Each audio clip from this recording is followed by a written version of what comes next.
बच्चा अगर नमाज पढ़ रहा है उसमें बहुत खैर है, बहुत खैर है आपके बच्चे में, अगर वो नमाज पढ़ रहा है, ठीक है।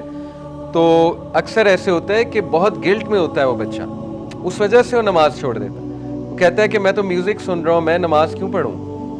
उसे वो फिर याद आते हैं ना, अपने गुनाह याद आते हैं। इसी तरह कह सकता है मैं तो कांस्टेंट स्टेट ऑफ सिंस में हूँ, मैं तो गुनाह कर रहा हूँ, कांस्टेंट हराम रिलेशनशिप में हूँ, मैं तो मुनाफिक हूँ, मैंने नमाज पढ़ के क्या करना। देखें ये बिल्कुल इसी तरह एक बंदा क्या है, मैं तो हूँ ही गंदा, मैंने नहा के क्या करना। डजंट मेक सेंस, ठीक है।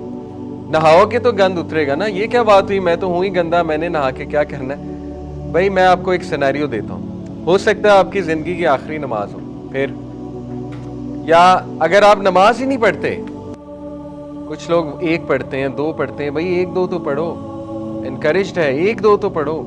ये ना कहो कि नहीं जब तक 5 नहीं पढ़ूंगा तब तक एक भी नहीं पढ़ूंगा, कितना गलत कॉन्सेप्ट है, ठीक है।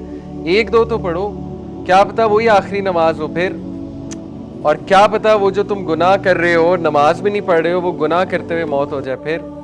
तो देखें कितनी स्केरी बात है।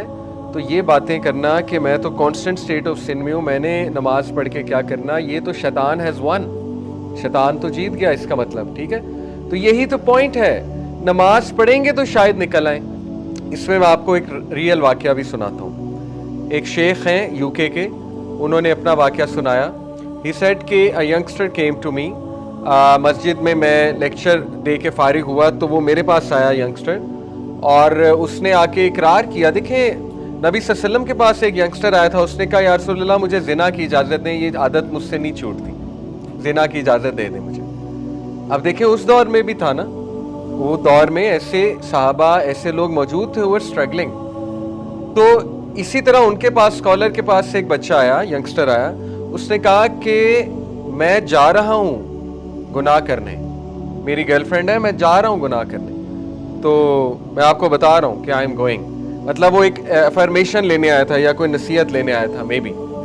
तो ही सेड कि मैंने उससे कहा कि ईशा की नमाज होने लगी, हमारे साथ नमाज पढ़ लो, फिर देखी जाएगी, वील सी अबाउट दैट। तो कहते मैंने उससे नमाज पे कायल कर लिया कि नमाज हमारे साथ पढ़ लो। उसने कहा चलिए ठीक है नमाज मैं पढ़ लेता हूँ। कहते जब नमाज पढ़ के हम फ्री हुए हैं और उसने सलाम फेरा है तो वो रोई जाए रोई जाए, और इतना अल्लाह ने उसका हार्ट मेल्ट कर दिया नमाज के दौरान।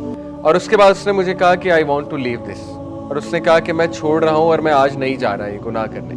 तो that's the whole point. Scholar ने कहा कि यही तो पॉइंट है भाई, नमाज पढ़ोगे तो क्या पता कोई स्ट्रेंथ आ जाए, कोई ताकत आ जाए, अदरवाइज आप गुनाह भी कर रहे हैं, नमाज भी नहीं पढ़ रहे हैं, तो यू आर गॉन, फिर तो खत्म है। इसलिए नो मैटर व्हाट नमाज नहीं छूटनी चाहिए।